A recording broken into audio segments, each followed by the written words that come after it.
Trump के tariff पर थरूर ने दिया बड़ा बयान। कार्की के पीएम बनने पर पीएम मोदी का पहला बयान।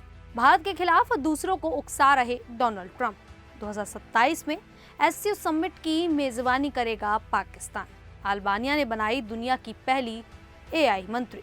नमस्कार, मेरा नाम है शालिनी और आप देख रहे हैं द न्यूज़ 15। स्वागत है आपका हमारे खास प्रोग्राम दुनिया के हालचाल में। चलिए नजर डालते हैं इन बड़ी खबरों पर विस्तार से। कांग्रेस सांसद शशि थरूर ने शुक्रवार को सिंगापुर में एक कॉन्फ्रेंस में कहा कि अमेरिका द्वारा लगाए गए भारी टैरिफ से भारतीय अर्थव्यवस्था पर गंभीर असर पड़ा है। उन्होंने बताया कि अमेरिका ने 25% अतिरिक्त पेनल्टी लगाकर कुल 50% का टैरिफ लगा दिया है। इस वजह से भारतीय निर्यात महंगे हो गए हैं और कई सेक्टर में रोजगार पर संकट आ गया है। थरूर के मुताबिक सिर्फ सूरत में ही रत्न और आभूषण कारोबार से 1.35 लाख लोग बेरोजगार हो चुके हैं। इसी तरह सी फूड और मैन्युफैक्चरिंग उद्योग भी बुरी तरह प्रभावित हुए हैं। थरूर ने कहा कि अमेरिका रूस से तेल खरीदने के नाम पर भारत पर ये दबाव डाल रहा है, जबकि चीन रूस से ज्यादा तेल और गैस खरीद रहा है। उन्होंने इस कदम को अनुचित और भेदभावपूर्ण बताया। उनका मानना है कि भारत को इस झटके से निकलने के लिए अपने निर्यात बाजार को विविध बनाना होगा। उन्होंने यूरोप, रूस और चीन के साथ बेहतर व्यापारिक रिश्ते बनाने की जरूरत पर भी जोर दिया। अपने संबोधन में थरूर ने अमेरिकी राष्ट्रपति डोनाल्ड ट्रंप पर भी सीधा हमला बोल दिया। उन्होंने ट्रंप को असामान्य राष्ट्रपति बताते हुए कहा कि उनका रवैया राजनयिक नियमों और परंपराओं के बिल्कुल खिलाफ है। थरूर ने तंज कसते हुए कहा कि क्या किसी वैश्विक नेता ने कभी खुद के लिए खुलेआम नोबेल शांति पुरस्कार मांगने या दुनिया के देशों के बारे में अशोभनीय भाषा इस्तेमाल करने की हिम्मत की? थरूर ने कहा कि भारत को इस मुश्किल समय में हिम्मत के साथ आगे बढ़ना होगा और नए व्यापारिक अवसर तलाशने होंगे। उन्होंने साफ किया कि भारत को केवल अमेरिकी बाजार पर निर्भर नहीं रहना चाहिए। यानी कि देखा जाए तो थरूर ने सीधे तौर पर डोनाल्ड ट्रंप के ऊपर उंगली खड़ी कर दी। तो वहीं नेपाल में 12 सितंबर 2025 को बड़ी राजनीतिक हलचल देखने को मिली। पूर्व चीफ जस्टिस सुशीला कार्की ने अंतरिम प्रधानमंत्री के रूप में शपथ ली। उनके पद संभालने के बाद प्रधानमंत्री नरेंद्र मोदी ने उन्हें बधाई दी और कहा कि भारत नेपाल के लोगों की शांति, प्रगति और समृद्धि के लिए हमेशा प्रतिबद्ध रहेगा। पीएम मोदी ने उम्मीद जताई कि नेपाल में अब स्थिरता और शांति का माहौल बनेगा। नेपाल में ये बदलाव सोशल मीडिया बैन के खिलाफ शुरू हुए छात्र युवा आंदोलनों के कारण हुआ। ये आंदोलन धीरे धीरे भ्रष्टाचार विरोधी बड़े आंदोलन में बदल गए। प्रदर्शनकारियों का मुख्य निशाना ओली सरकार बनी। पुलिस कार्रवाई में 20 से ज्यादा लोगों की मौत हुई, जिसमें ज्यादातर छात्र थे। सैकड़ों लोग घायल हुए, जिससे जन आक्रोश बढ़ गया। भारी दबाव के चलते पीएम ओली को इस्तीफा देना पड़ा, लेकिन इस्तीफे के बाद भी हालात शांत नहीं हुए। काठमांडू समेत कई शहरों में हिंसा भड़की।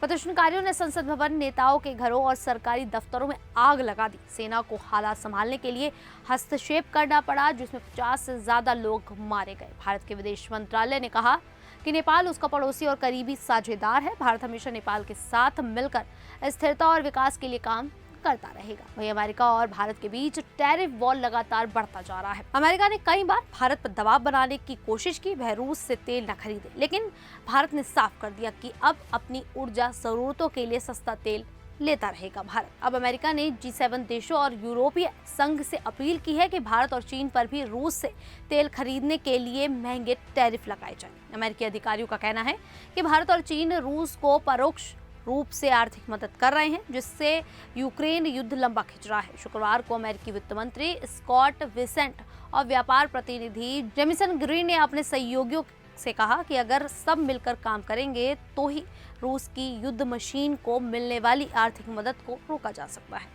कनाडाई वित्त मंत्री की अध्यक्षता में हुई बैठक में इस बात पर भी चर्चा हुई कि रूसी संपत्तियों का उपयोग यूक्रेन की मदद के लिए कैसे किया जाए और रूस पर आगे और प्रतिबंध कैसे लगाए जाए। अमेरिका का दबाव बढ़ाने के बावजूद चीन पर वैसा कदम नहीं उठाया गया है। भारत पर पहले ही 50% टैरिफ लगाया जा चुका है, जिससे दोनों देशों के रिश्तों में तनाव आया। हालांकि हाल ही में पीएम मोदी और राष्ट्रपति ट्रंप ने सार्वजनिक तौर पर साझेदारी पर भरोसा जताया है और उम्मीद जताई है कि बातचीत से तनाव कम किया जा सकेगा।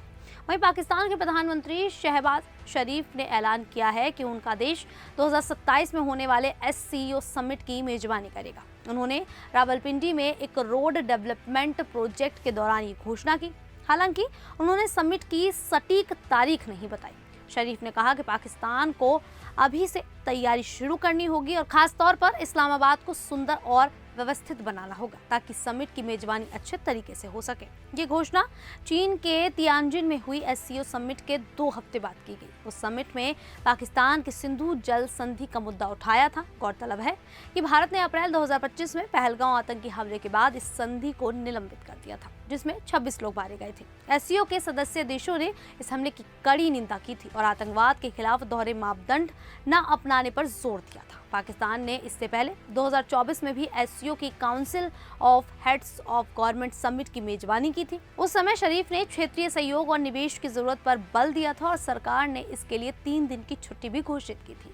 एससीओ की स्थापना 2001 में हुई थी। अब ये संगठन 26 देशों को जोड़ता है और दुनिया की आधी आबादी तथा 1/4 वैश्विक अर्थव्यवस्था का प्रतिनिधित्व करता है। तो वहीं अल्बानिया दुनिया का पहला देश बन गया है जिसने एक एआई मंत्री नियुक्त किया है। यह कोई इंसान नहीं बल्कि एक वर्चुअल मंत्री है जिसका नाम है डिएला। अल्बानियाई भाषा में डिएला का मतलब सूरज होता है। प्रधानमंत्री एडी रामा ने अपनी पार्टी की बैठक में डिएला को कैबिनेट में शामिल करने की घोषणा की। डिएला को खास तौर पर भ्रष्टाचार से निपटने की जिम्मेदारी दी गई है। प्रधानमंत्री ने कहा कि डिएला सुनिश्चित करेगी कि देश में सभी सरकारी टेंडर और निविदाएं पूरी तरह पारदर्शी हों। उन्हें इन निविदाओं पर फैसले लेने का अधिकार दिया गया है ताकि सार्वजनिक धन का सही उपयोग हो सके। अल्बानिया लंबे समय से भ्रष्टाचार की समस्या से जूझ रहा है। वहां ड्रग और हथियार तस्करी से जुड़े माफिया भी सरकारी ठेकों में घुसपैठ करते रहे हैं। यूरोपीय संघ में शामिल होने के लिए अल्बानिया को भ्रष्टाचार कम करना जरूरी है। प्रधानमंत्री का लक्ष्य है कि 2030 तक देश EU का हिस्सा बने। डिएला को जनवरी 2025 में सरकारी प्लेटफॉर्म ई अल्बानिया पर लॉन्च किया गया था। वह नागरिकों को डिजिटल दस्तावेज दिलाने और सेवाएं प्रदान करने में मदद करती रही है।